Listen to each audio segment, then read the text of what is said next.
the keyboard. You'll notice that I have another file open which you can't see but can see the layers of. This is the character design sheet. I don't have a very large screen, but I do have a second one which is where I kept it open. If you have a more spacious screen, you can easily put the files side by side in Photoshop to keep an eye on the character design as we start sketching. Once the reference is sized into the new file, I lower the opacity of that layer as it'll be easier to sketch on top of. I then create a new layer on top of the reference one and select the brush tool by pressing B on my keyboard. I choose the brush size and the color. There's no particular reason for why I always sketch in blue, by the way. Now let's start sketching.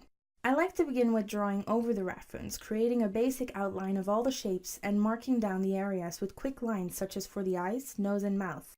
Details aren't really important at this point, but what I do focus on is getting the shape cleanly drawn out. The reason for this is because it will be easier to sketch the character design out over an outline without the added 3D details such as skin color and light source. We want to focus on the shape of things rather than the color. For the character that is hanging upside down, I will be using one tool that Photoshop offers, which is really handy, the Rotate tool. You can find it in the toolbar, of course, or simply by pressing the letter R on your keyboard.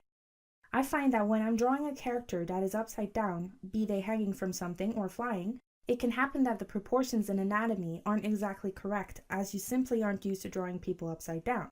Whereas if you turn the canvas around, you'll get to draw them as though they are standing or sitting in the less gravity-defying manner, and so you'll know when a curve or shape will look off.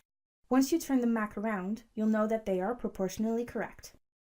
The other reason we are drawing an outline first before sketching out details is because it allows us to get a look at the overall body shapes of the models. It happens that sometimes it'll look fine in the 3D model, but won't necessarily work with the sketch, which is the case with the model on the bottom right. I find that her back is awkwardly curved and that her belly is a bit too flat for a sitting position.